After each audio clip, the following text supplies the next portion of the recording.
Make it happen. How to stop making excuses and achieve your goals. Introduction. The goals that never happen.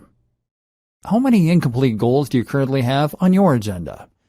If you're anything like the vast majority of us, then chances are that you have hundreds of projects that you started and never completed, countless goals that you told your friends but never saw through, and all kinds of dreams that seem to be getting less and less likely to come to fruition. And it's for this reason that you may find people roll their eyes when you tell them your next big project. When you start a new training program to lose weight and everyone, including you, knows that you're likely to have lost interest by month 2. Or when you talk about the app you intend to make, the website, or the business project. Or when you talk about that dream trip to Japan. This is the way of things for many of us. We work incredibly hard at things we don't feel passionately about just to put food on the table. But when it comes to fulfilling our dreams, we are remarkably ineffective. It's time to change all that and to start making those goals happen. But how can you turn it all around? How we're going to fix your goal setting and help you to start living the life of your dreams. Accomplishing goals is about strategy. It is about making a cognitive shift to change the way you're thinking. And it's about being smart about how you approach each goal. It's also about knowing how to choose your goals and even how to phrase them. This video course is going to show you how to make those changes. You'll learn how to choose and write goals effectively, how to write effective action plans, and how to make sure you stick with your goals and never give up. But this video course is going to be a little different than most goal-setting video courses, too. After we've given you the broad tools you need to start setting and accomplishing your goals, we're then going to take a look at how you can begin to put them into practice. Because while a goal can be pretty much anything, for many of us they're going to fall into one of a few different categories. Most of us have goals for our relationships, goals for our fitness, goals for our careers, and goals for travel. We're going to provide not only the abstract strategies you need to start making effective goals then, but also the step-by-step processes that will let you apply these strategies in each of these areas. By the end of this video course, you'll be adept at setting and accomplishing any goal, and at the same time, you'll have powerful strategies for improving your relationships, your fitness, your career, and more. Ready to change your life? The most powerful skill you can learn: goal setting. Learning how to set goals properly is arguably the most powerful skill that you can possibly learn. Why? Because it will allow you to then accomplish a huge range of other goals. When you know how to set goals, it allows you to effectively work toward anything. This is the key to unlocking pretty much everything you can want from life. So ironically, the first goal you should focus on is the goal of setting goals. And until now, you've probably been doing it all wrong. The problem with your current goals. How can a goal be wrong? Sure, any objective is a worthwhile one, but the way that you phrase your goals and structure them is going to massively change your likelihood of finding success. Let's take weight loss as an example, because it's one of the most straightforward goals that is easiest to implement. When you set out to lose weight, you should start with a concrete goal, and for most people, this will look something like this. Lose 2 stone by next year. This is a terrible goal. Why? Well, first of all, it is far too vague. How are you losing weight? Weight from where? Why do you want to lose weight? What do you actually want to look like? At the same time, it's out of your control. Even if you are completely committed to your goal, you may find that outside forces prevent you from being successful. Maybe you get ill. Maybe you accidentally follow the wrong program. Maybe it turns out you have a bad metabolism. Finally, the goal is too far in the future. If your goal is to lose weight by next year, that then essentially gives you a license to procrastinate. The target is so far away that you indulge yourself in a little overeating, or put off exercise for a while and not worry about it until next month. 6 months pass and you realize you're actually further from your goal, and because it's too late, you're likely to just give up at this point. Not a good goal. What good goals look like? So what does a good goal look like? How might you phrase this same objective in a manner that will increase your chances of success? The first thing to do is to focus on things that are immediately within your control and that are not influenced by outside factors at all. These goals should be things that you can accomplish in a guaranteed manner and that you will be immediately graded on a pass-fail basis. So for instance, instead of aiming to lose 2 stone by next year, you would use this goal. I will work out 3 times a week every week for at least 15 minutes. Now that is a goal that you can aim for. Regardless of your metabolism or of injury or of any other outside factor, this is a goal that you can accomplish. It also means you can't put off the goal, and it means you'll never reach that disappointing point where you can no longer stand any chance of completing it. And at any point in your life, there is no reason that you can't set out to accomplish this goal and expect to be successful. But by focusing on this small, short-term goal, you will then find that the long-term goal of losing the weight takes care of itself. How to formulate your goals. But that doesn't mean that any short-term goal that is binary in nature is going to cut it. First of all, you need to know what you want and make sure that the goal you are setting for yourself is going to help you get there.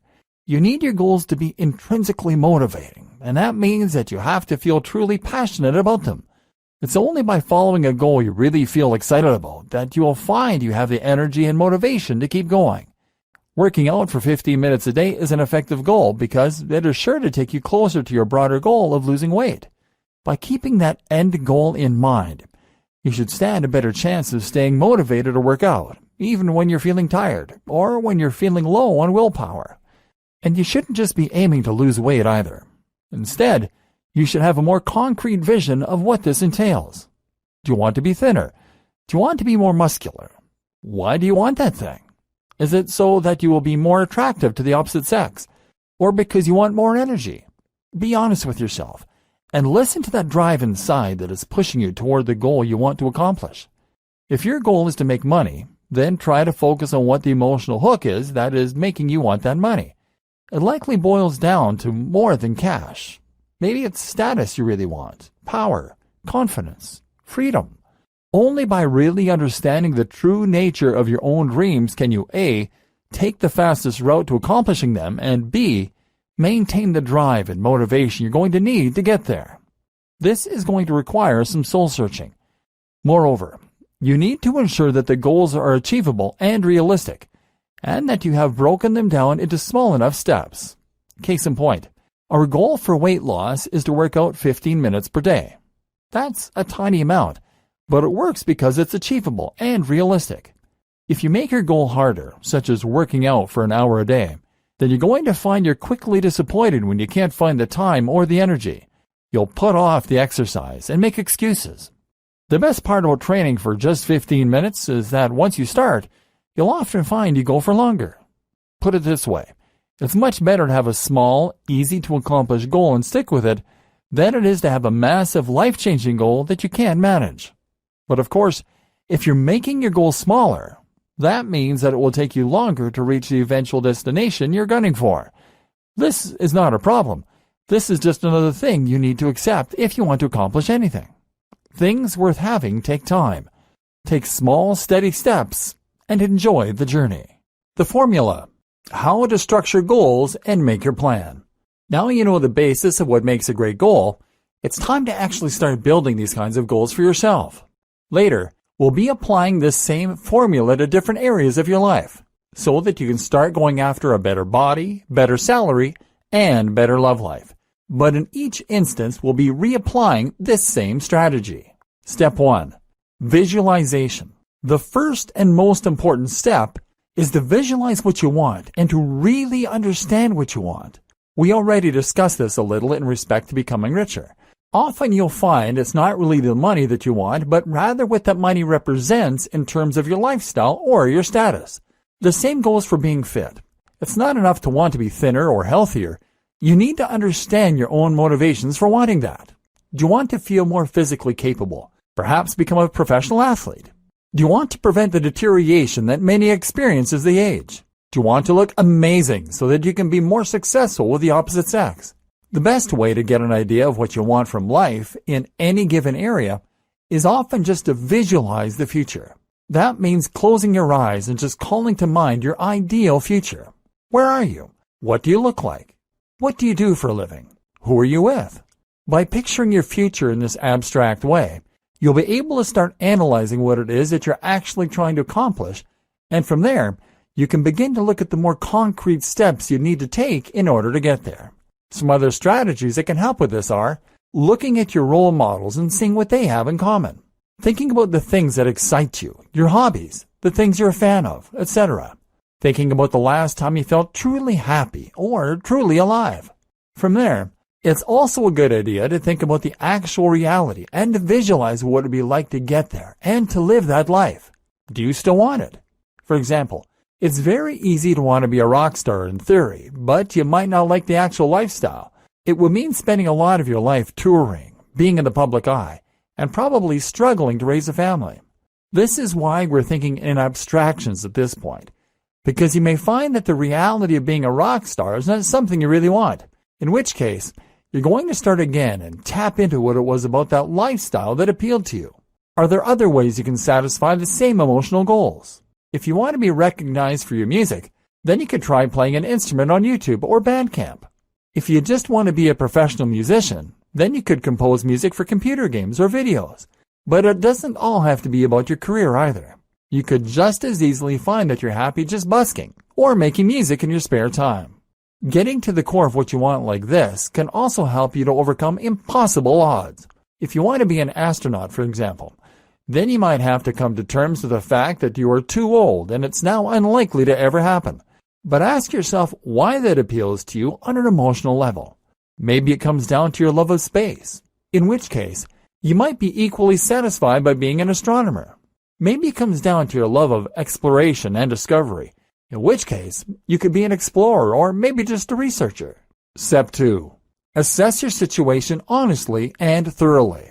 The next crucial step is to assess your current situation versus the ideal one that you have visualized. This is where you're going to analyze the gulf between real life and your dream future, and then try and find what the best way to bridge that gulf is. Making an honest appraisal of your current situation is a very important way to assess your current position and to thereby get an idea of your strengths and weaknesses. And in particular, you need to think about what advantages you have, what networks, what contacts, and what opportunities. You may feel that you have none, but that probably means that you just haven't been thorough enough. As the saying goes, there's no such thing as a lack of resources, only a lack of resourcefulness. This is also where you're going to analyze just how likely your goals are, and then perhaps rephrase them on that basis. If you've seen that you aren't likely to become an astronaut, then it's time to create a more achievable goal, such as becoming an astronomer. If your goal is to date incredibly hot women, then perhaps it's time to reassess and at least start out by aiming for women that are on a similar level to yourself. Your mantra for this step is to assess your situation honestly and then take the path of least resistance.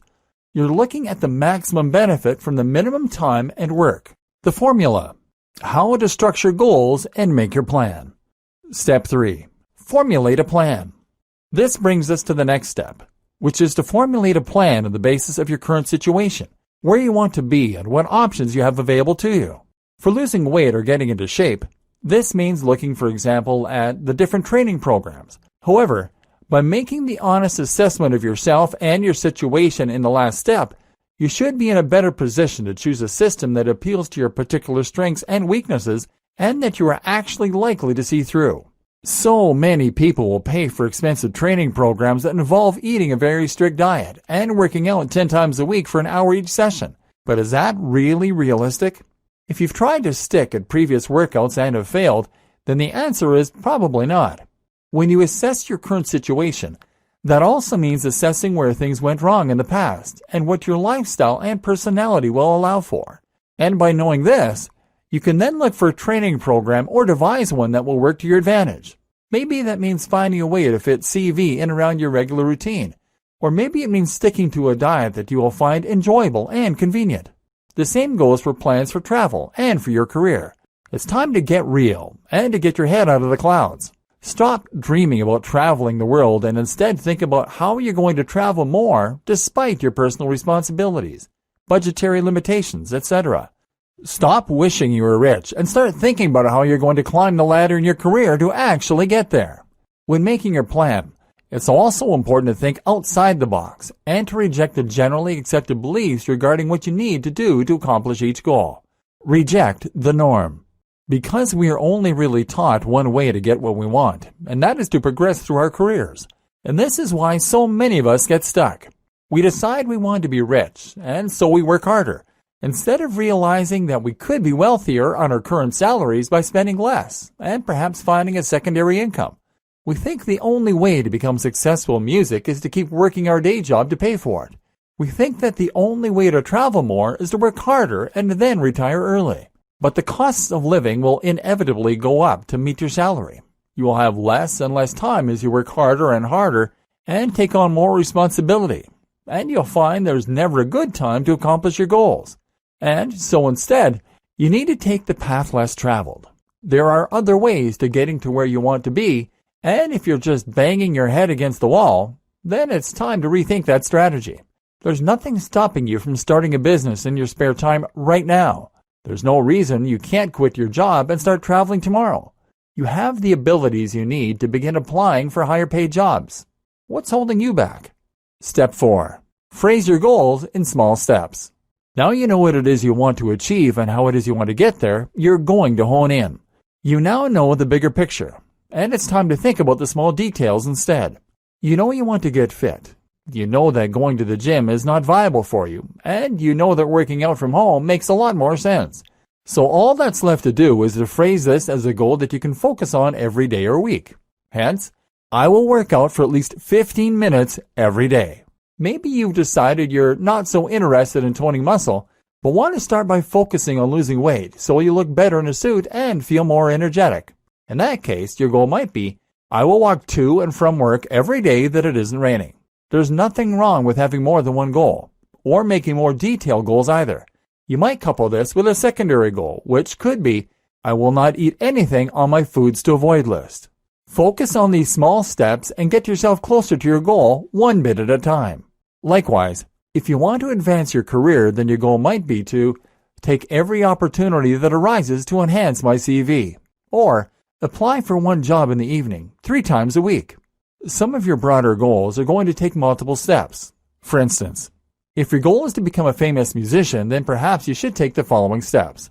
Learn to play the guitar by spending half an hour each evening 4 days a week. Save $15 a day to invest in studio equipment. Output 1 video a week to build an audience. Output 2 videos a week to build an audience. Continue to output 2 videos a week and spend 1 hour per week in self-promotion activities. Spend 2 hours a week working on an album to sell from the channel. It's a long process, but it's a real strategy. It's a strategy that you need to succeed. It represents a cognitive shift where you're no longer daydreaming about being a famous rock star, and you're instead looking at concrete, realistic, achievable steps. And that's when you start making real, actual progress. Letting go of fear. I'm going to be honest with you now. There's a chance that you already know this deep down.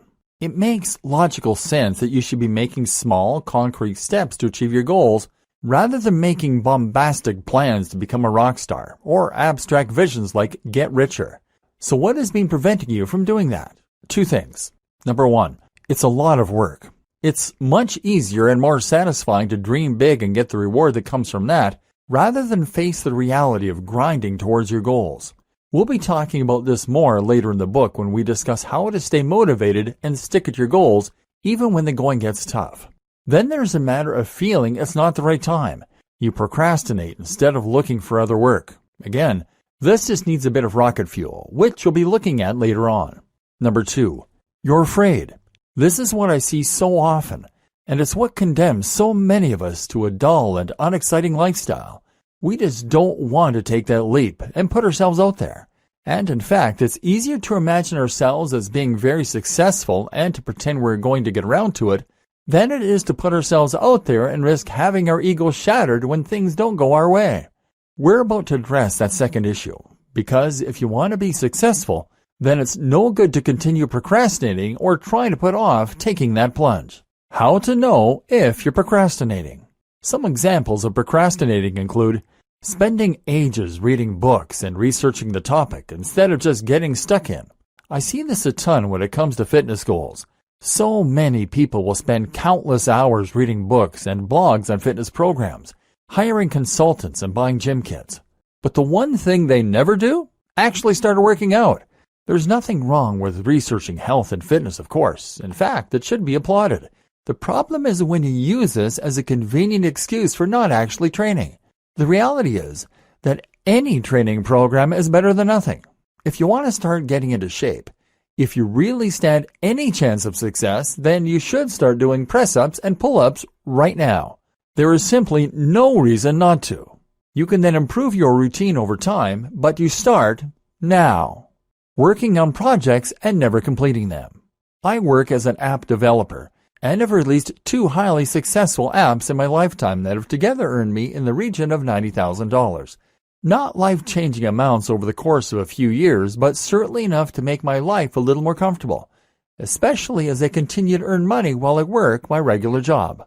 As a result of this, I am often approached by people who tell me that they're planning on releasing a successful app too. They then work on it for 3 years and never release it. The difference between them and me? I released my app when it was an MVP, minimum viable product. This is called the fail fast approach, and we'll talk about it more later. Point is though, I put myself out there, whereas they made excuses. Perfectionism is often just a delay tactic. Assess yourself. Claiming the time isn't right. We touched on this briefly just to recap. The time is never right. You're not traveling now because money isn't good. Sure, save up some cash, but by then you'll probably be in an exciting point in your career and not want to take a break. Then you'll have a partner and not want to leave them. Then you'll have a kid. There is never a good time to start a relationship, to get married, to have kids, to travel, to start a business. You do it anyway. And if you're worried about what other people might say, then follow the advice to ask for forgiveness, not permission. Do it and worry about the consequences later. If it really means that much to you, then it is really the only option you have. Ignoring your own dissatisfaction. Do you know anyone in your life who clearly wants to be in a relationship and who ignores this fact by throwing themselves into their career?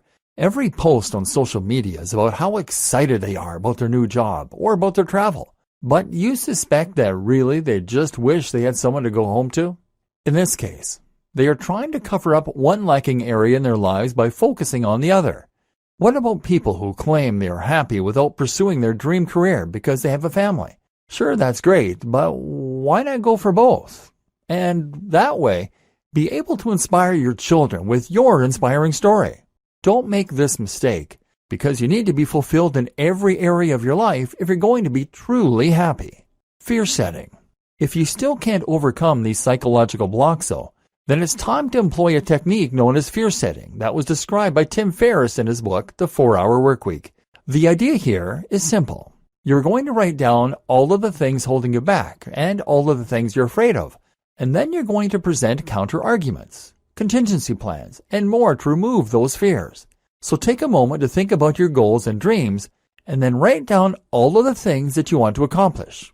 Write those goals and the steps you need to take, and then think about taking that first step right now. What's holding you back? What are your fears?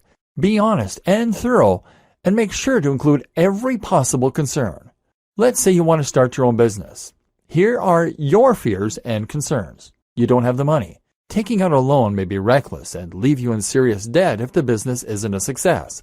Your partner might see your investment as irresponsible and lead to relationship problems. You might lose your job and find yourself without stable income. You might be unable to find future work, and that could lead to your family going hungry and you losing your home. Your business might be a failure and make you look like a failure too. Now go through each of these objections and address how likely they really are and how you can deal with them, prevent them. For example, you don't have the money, and taking out a loan may be reckless and leave you in serious debt if the business isn't a success. Consider a PayPal loan. This is a loan that you pay back only through PayPal income, meaning that you won't owe anything until you start earning. Try Kickstarter. Bootstrap your business. Design it in a way that will allow you to start the business for less. Consider asking parents for a business loan. Look for a business partner with capital to invest. Your partner might see your investment as irresponsible and lead to relationship problems. Your partner is more likely to support you in your ambitions. If you use the above methods, you can demonstrate that you have been sensible and taken every precaution. You can even take out business insurance.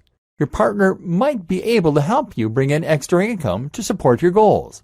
Have a rainy day fund. Explain to them the risks and why it's important to you.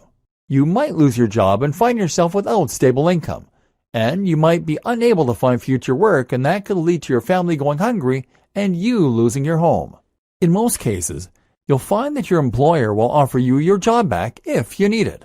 At the very least, you can probably find lower-level work to fund your survival, even if it means just doing a part-time job. You don't have to quit your day job until you've proven to yourself that you can make money from your business idea, or even maintain a part-time salary in the meantime.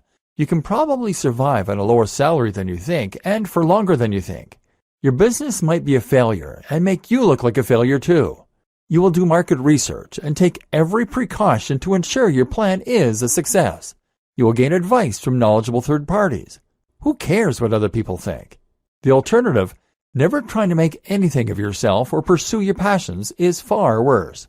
Okay, and with that out of the way, now we can start actually making progress in the various areas of your life that you want to improve. How to make your fitness goals happen. We've seen the basics of how to accomplish your general goals. Now it's time to accomplish specific goals. We're going to look at fitness and how you're going to apply the principles we've discussed to getting into awesome shape. So the first thing you need to know is why you want to improve your fitness and what you want that to really look and feel like. Is your goal to get fitter so you can play sports again? Do you want to look awesome for your own satisfaction? Do you want to be powerful so that you feel more physically intimidating? Do you want to be healthier? Or maybe attract members of the opposite sex? And what is your current situation? What have you tried in the past? Why has it not worked? What is your current shape and size? What are your physical strengths and best attributes? What do you enjoy doing? How much time do you have? This is all very important because it is going to drastically change the way you go about accomplishing your objectives. For example, if you are a man and your goal is to be more physically intimidating, then you might decide that it makes the most sense to bulk. This means adding the most mass possible in the shortest amount of time in order to become a tank. It involves eating a ton of calories and even more protein, resting a lot, and lifting heavy weights. On the other hand, if you want to become toned and lean to attract women, then you are going to want to eat less and get more aerobic exercise such as walking, running, skipping, etc. You also need to think about the exercise that you enjoy doing, the exercise that is practical to work into your routine, any physical limitations such as illnesses or joint problems, etc. How to set and stick to realistic goals. One of the most important considerations when coming up with a training program is making it fit into your routine. Think about when you have time free, how your energy levels are at different points during the day, and what you can do to capitalize on the moments in your routine that are free for training, etc. Fitting it in. One of the best ways to lose weight, for example, is to walk more. Walking is ideal because it burns a good number of calories without exhausting you or making you sweaty. That means you can conveniently fit it into your routine and do it regularly without becoming unfeasible. And most of us can easily fit more walking into our routine. For example, you might find that you can use your lunch break at work to go on a long walk. If you have 60 minutes at lunch, you can eat for 10 minutes and spend the other 50 walking. It's best to walk at the end of the 60 minutes. A 50-minute walk each day should easily be enough to hit your 10,000-step goal, which is around 5 miles, and should lead to an additional 3,000 calories, roughly, burned each week. That's the amount of calories you normally burn in a day. More importantly, it will build your fitness significantly, give you more sunlight and fresh air, etc. So forget trying to do intense HIIT workouts 5 times a week that leave you exhausted. Just go for a nice walk that will conveniently fit into your routine. Likewise, you can fit a walk in by getting off the bus early, by walking home from work, etc. The same goes for diet. I always advise clients to stick to a rigid diet only in the morning and at lunch. Why? Because most of us will want to make our evenings a time to enjoy a fun meal with our partners, or we want to go out with friends and enjoy pudding. Conversely, breakfast and lunch tend to be more functional, eaten alone and in a hurry. That means you can much more easily reduce your calories or your carbs at this time during the day and then cut loose in the evening. Think about ways you can make this more convenient for you too. If you pass a shop that sells protein shakes in bottles each morning, then maybe switch your morning coffee for a morning protein shake. This is ideal if you find that the thought of mixing your protein shake and getting it all over the floor potentially is putting you off of actually eating it. Another example might be to work out from home if you're struggling to get to a gym, or to take up swimming if there just so happens to be a pool next to your office. Enjoy it. Your exercise should be something you enjoy. If you have tried and failed to build lean muscle with weights, then clearly you're not cut out for it. Apparently, it just doesn't appeal to what you enjoy. But all of us should find there's some form of exercise we enjoy. Maybe you should get yourself a pair of parallel bars, which are very cheap, and take up gymnastics or hand balancing at home. Or instead, how about taking up rock climbing? Rock climbing is fantastic for building big, powerful muscle, particularly in the lats and forearms. Maybe you'll find you love boxing. Getting yourself a heavy bag is a great, enjoyable way to build big shoulders in particular. Or maybe you might be cut out for powerlifting. Whatever the case, find a form of training. That is what all the most powerful people with the most incredible physiques have in common. They don't just love being big, they love getting big. They eat, sleep, and dream the gym, and they love everything from the feeling of the chalk in their hands to hanging out with their other swole people. You need to discover that passion, not just for the end destination, but for the journey to get there. Play to your strengths. Some people are ectomorphs naturally. Some are endomorphs. This determines whether you're a big, bulky type or a lean, hard gainer. Where possible, try to align your goals to your natural strengths. Remember step 2? So, for example, if you're an endomorph, then you can focus on becoming a massively powerful Hulk. If you're an ectomorph, then why not go for the lean look that a lot of people love? There's nothing wrong with chasing after the harder dream, of course, but if you're flexible, shoot for the one that you're already gifted in. That way, the results will come faster, and you'll find it more intrinsically rewarding, more quickly. Another tip is to find role models that are similar to you. Look for people who started in your situation, people who have body types similar to your own, but who have made the very most of them. Those are the people to listen to when it comes to training advice, because they've worked with most likely a similar genetic starting point and similar set of circumstances in life to begin with. Take it slow. Remember what we said in the earlier videos? A good goal for fitness should involve working out for 15 minutes, maybe even 10 minutes. Don't come up with insane strategies that involve training twice a day, or you'll find that you gain muscle more quickly and lose it quickly. Be willing to see small improvements over time so you don't burn out. Conversely, don't take it so slow as to not see results. The objective here is to use the MED, or minimum effective dose. That means you're committing just enough time to actually see progress so that you can start to assess and judge your strategy, and so that you can improve it over time. Don't do more, don't do less. By doing all of this, you should have come up with a training program that is effective for you specifically and for your lifestyle and genetics. If you have tried and failed to take up weightlifting several times in the past, then maybe it's time that you took a different approach by swimming 3 times a week after work, or by getting a heavy bag and punching that for 40 minutes a few times a week. Maybe you just do 15 minutes of press-ups before bed. Whatever the case, start doing something right away and then experiment to find what works for you. How to make your career goals happen. Too many people have mistaken ideas when it comes to their approach to their careers. We often believe that working incredibly hard in jobs that we don't truly enjoy is responsible and what adults should do. We often feel that we don't really have any choice when it comes to what we do for a living. We often feel scared to try anything else. And this is why so many of us are unhappy in our careers. We just let them happen and accept the career path that we fall into. We leave school or college, take the first job opportunity that comes our way, and then work hard to progress up the ladder. We never take a moment to actually ask, is this what I want? Do I have a choice? Here are some ways to apply the principles that we've discussed to making progress in your career. Knowing what you want. The first and most important thing to focus on here is step 3, coming up with your plan.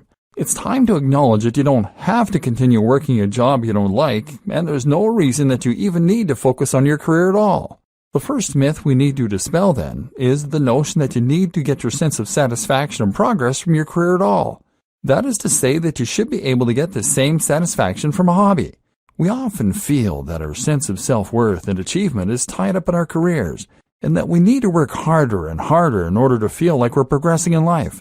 But while you might be CEO of a logistics company, you are still ultimately in charge of making sure people get staplers, when your passion might be painting works of art.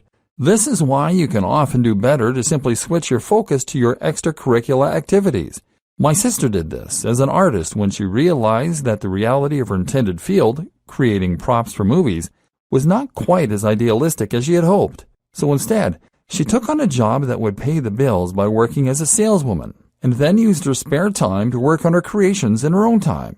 She's gone on to receive quite a following on social media, and has sold several of her works to private buyers. So although her career isn't something she gets particularly excited about, she still gets that sense of progress and excitement and doesn't need to keep taking on more responsibilities to feel happy and fulfilled. And that also brings us to the other point. Your wealth isn't entirely determined by your career either. You can just as easily augment your income through other means, whether that means renting out your room or whether it means cutting the neighbor's hair. This is once again why it is important to consider the precise nature of your goals. If your goal is to be richer, then you can do it by shrinking expenses, by finding other sources of income, etc. If your goal is to get more status, then you may be happy to progress in your current career. If it is to be fulfilled in your artist endeavors or to be acknowledged for your ideas, then you may prefer to focus on working on projects outside the office. This is essentially what we refer to as lifestyle design. Lifestyle design means that you're focusing on what you can do to create your perfect lifestyle, and you're looking for the path of least resistance to get there. This might not mean working more, it might mean working less, and even taking on a menial job so that you can put more energy into other areas of your life. Heck, it might mean creating income from elsewhere so that you can afford to work 4 days a week. Why not? Creating a foolproof strategy. We've addressed the power that fear can have over us, and the way it can prevent us from going after our goals. This is especially true when it comes to achieving things in our careers. And for that reason, it makes sense for us to take a look at some of the things we can do to make our career goals less risky. For example, a lot of people will make the statement that they want to look for another job, but that they can't because they have too many responsibilities. They might even make the unfounded claim that they wouldn't be able to find another that would pay the same salary without looking. But there is no reason that this needs to be seen as a risky undertaking, and no reason that you should be afraid to look for work. The simple answer is just to look for other jobs while you're working your current job. Spend a couple of evenings looking at other jobs and applying for them, and only leave your current job when you have found a new one. Zero risk. The same goes for starting a part-time business. You don't have to immediately transition from one job to another when you can simply use your spare time in the evenings or in the weekends to work on your new business idea. Only once you are certain at work should you then consider leaving your current job in order to take on the new one, and this will present you with another risk-free way to transition to a job or career you love. You can even try reducing your work hours, and then use that extra free time in order to work on your business. Take a part-time job, and during your longer free hours, work on your business project. The same goes for investment. If you need investment to create a business idea, then there are lots of risk-free ways to get it. Using Kickstarter these days is a great option, for example, and involves zero risk, as well as a great way to test the reception for your idea. Likewise, you could ask your parents for investment. You could get a business partner friend, or you could take out a credit card loan. As long as you don't quit your current job, you can just make sure that the loan repayment terms are something you can manage to pay off, if you had to, and that way, you won't be putting yourself at any risk. If you really want to make this happen, then you can always find a way. And if you have assessed your vision, and you just want to be a rock musician, then don't be distracted by trying to get rich. Focus to start doing the thing you love and finding more time for it. Let success come as a byproduct. As soon as you start working on your project, you'll find that it is rewarding, and you now have a drive and passion that wakes you up in the morning and makes you more animated, more passionate, and more exciting to be around for others even. It doesn't even matter if you are a success, and that's why you should also view failure simply as a chance to reassess your strategy and try something else. When you take this approach, there's really no way you can fail. The path of least resistance. Remember, genuinely going after something you want means taking the most direct and practical route to getting there. The path of least resistance. In this case, That means creating a business idea that you can realistically accomplish, or designing one around your current contacts and ideas. One common mistake that a lot of people make is coming up with ideas they think will change the world. If that is your vision, then it doesn't also need to be a money-making venture to begin with. But if your vision, step 1, was to become wealthy, maybe to gain financial independence, then the most effective way to accomplish that goal is to focus on tried and tested methods for making money. That is to say that you don't need to break the mold and come up with whole new business models. You don't need to become the next Mark Zuckerberg, because there are billions of these huge projects that fail every year. Meanwhile, just count the number of successful shops, clotheslines, resellers, building companies, hairdressers. There's nothing wrong with taking an idea that you've seen work and then just following it through to the letter. You now have a blueprint for success, and you aren't having to reinvent the wheel. Likewise, think about your resources and contacts. If you happen to know the editor of a gardening magazine, then that is an incredibly powerful contact to have, and you should make the most of that. Start a gardening service and use them to advertise. You should also play to your strengths, and if you know a lot about gardening, then once again, this is a good choice for your career. Very often, branching out, no pun intended, to start your own business will make most sense if you stick in your current industry. This way, you'll have the expertise, experience, and context to give yourself a great head start. Remember step 2, assessing your current situation and your resources. Make a list of everything you have available to you, all your skills, all your limitations, and then think about what business and lifestyle changes will help you to get there. The fail fast model. Remember when we discussed how fear could hold some people back, and one way this presented itself was when someone would work on perfecting their product without actually releasing anything? Not only is this a blatant delay tactic, but it also means that if you eventually do release your product, you risk suffering a devastating defeat if it doesn't go to plan. This happened to a friend of mine who had an idea for a business and then spent the next 3 years perfecting it. He trademarked the business name, took on a legal advisor, even paid for an expensive launch party, all for what essentially amounted to a website.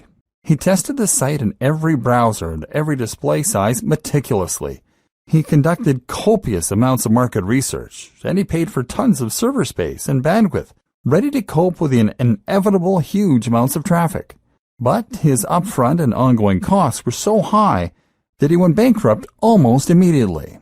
The opposite approach is the fail-fast model. If you have an idea for a business, then you should create an MVP or minimum viable product. This is the most basic, affordable, and easy version of your product or service that you can release to the market immediately.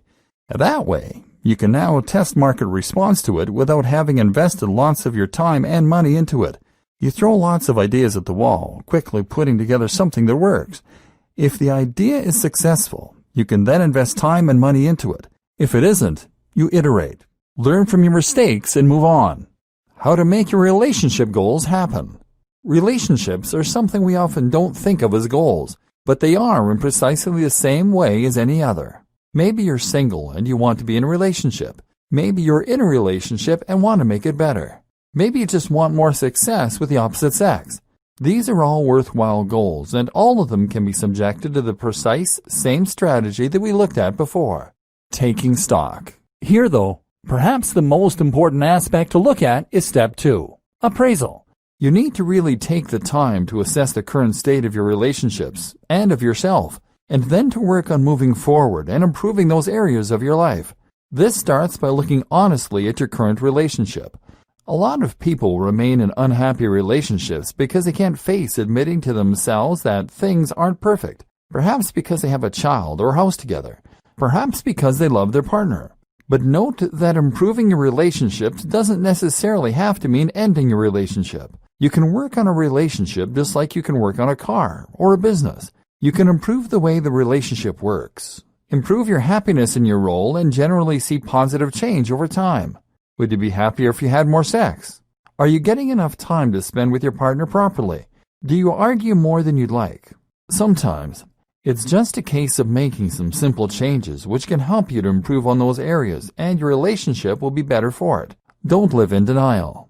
Likewise, if you currently aren't having any success with approaching people, or if you're single and you don't want to be, then you maybe need to address certain aspects of your game in order to change how you're coming across. This is a skill that can be learned like any other, and often it comes down to appearing confident and presenting yourself well. If you can do that without coming across as arrogant, then you will have much better luck approaching people. Often people who never have any success in dating are portraying themselves in the wrong way. Maybe you're too shy to approach women, men, and this means that you never get to choose who you date. Maybe it's a confidence issue, and you feel that you can't approach them without being rejected. Or perhaps you approach, but you are coming across sleazy, awkward, or generally unattractive. Create a plan for dating. The aim is to look confident, successful, and likable. This sends a powerful and strong signal that others respond to as meaning that you're likely to be a great catch. In other words, if you are projecting yourself as being very confident, then others will assume you have good reason to be. This speaks to our evolutionary imperative, to go after people who are of a higher status than us, people who will provide good genetic material for our offspring, or people who have resources. And this is where we can employ step 3. Creating a foolproof and non-conventional plan to achieve that. For example, head to a bar with some friends, chat with them, and have some drinks. Try to appear like a fun group to spend time with. While you're there, scout out the room. Look for women, men who are within your reach. In other words, look for people who aren't too far out of your league. But don't be afraid to punch above your weight. If you see someone you like, shoot them a smile. If they are at all interested, they'll smile back. This immediately helps you to remove any risk of being rejected. If they're not interested, they won't look back, and you'll just divert your attention elsewhere. If the person you spot is really keen, they might even take the initiative and head over. If not, you head over to them. Now, crucially, don't focus in on the person you like, but rather introduce yourself to the group and let your two groups mingle. This is your chance to demonstrate that you are fun, outgoing, likable, and confident. You are displaying alpha male-female behavior and making yourself the center of attention. What's more is that you're demonstrating that you are popular as you have a group of friends and that you get on with their friends. And what you're also doing is showing that you might not be interested in them at all, which makes you much more desirable. If things go well, then you can offer the person you're interested in a drink. This sends a clear signal without saying as much. And if they come with you, that's your chance to get them alone. If they said yes to the drink, then you can ask them to dance, again without losing face if they say no. This plan relies on a couple more factors, all of which are within your control. You need a group of friends to help you, for instance, and you need the confidence to approach a group and to make yourself the center of attention. This takes practice, and that can be your short-term goal. Practicing this technique until it comes as second nature, and you really do feel confident and charming around members of the opposite sex. Knowing what you want. Again, though, it is important to take into account step 1 here, knowing precisely what it is which you want. It is crucial that you are approaching the right type of partner, and that you are sending the right signal. It is a very different set of tools and approach that you need if you want to approach people for one-night stands, versus approaching people that you want to have a long-term relationship with. The former means going to bars and looking for people sending certain signals. The latter might mean getting closer to a friend or looking for someone who has a lot in common with you and who is also ready to settle down. If you want to play the field, then you might consider using sites like Tinder. How to make your travel goals happen. What about travel goals? What if your goal is to see the world? Again, we apply our steps, which means we look at the kind of travel that we want to accomplish, then work out a way to make it happen that is feasible considering our specific circumstances. So we start again with visualization. Picture the type of traveling you want to do. Know what it is you want to get from your traveling, and think about the different ways you can accomplish those broader goals. Then look at your circumstances. What is holding you back? Budgetary constraints? Family responsibilities? Fear? Then make your plan based on this information and break it into small steps. Again, this might mean thinking outside the box and taking the non-obvious route to success. You don't necessarily have to take the obvious route by taking a gap year and traveling to various far-flung reaches of the globe. Perhaps you don't have the time or budget for that and would get just as much from traveling more locally. There are some incredible things to see and do in the U.S. if you're in America, or if you're in Europe, then you have the whole of the EU on your doorstep. This can present just as much adventure and variety, and even if it's not exactly what you initially thought, it's still going to scratch that itch and that need for exploration and discovery. Or how about just going for shorter time? You can have a truly life-changing experience in just 3 or even 2 months, and you're much more likely to get a sabbatical lasting that long and be able to save the money. You can even change your strategy entirely and try taking lots of very small trips throughout the year. This might also be something that is easier to convince a partner of versus going traveling for months at a time. Money-wise, you might be surprised at how little you need to travel if you go during non-peak seasons, if you stay on people's couches, or if you use Airbnb. This means that you can earn a little money online to fund your travels. Or how about asking your current job if you can be sent abroad? If the business has branches all around the world, this may very well be viable. Likewise, there might be a role that involves travel, or you could just apply for a job that involves travel. That way, you travel while earning money and have a good explanation for your other half. And there's no reason you can't take your partner with you either, of course. Conclusions. There are many more types of goals that you might choose to pursue, and where you might choose to use this formula. For example, you might have goals that pertain to your finances alone, maybe to your property, maybe to your social life. Perhaps your goal is purely to learn a particular hobby, or to improve the way you dress.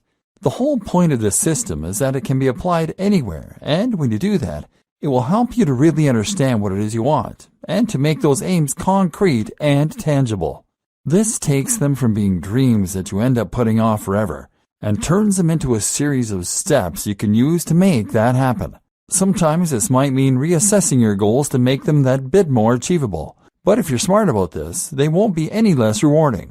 Maybe you can't be the next Brad Pitt or Angelina Jolie, but there's no reason you can't start playing bit parts in movies if you think about how to structure your life around auditions. It's about knowing what you want, and then assessing the quickest way to get as close to that ideal as possible. And as soon as you start trying, life becomes a whole lot more rewarding and amazing. It's time to stop dreaming and start doing. It's time to make it happen.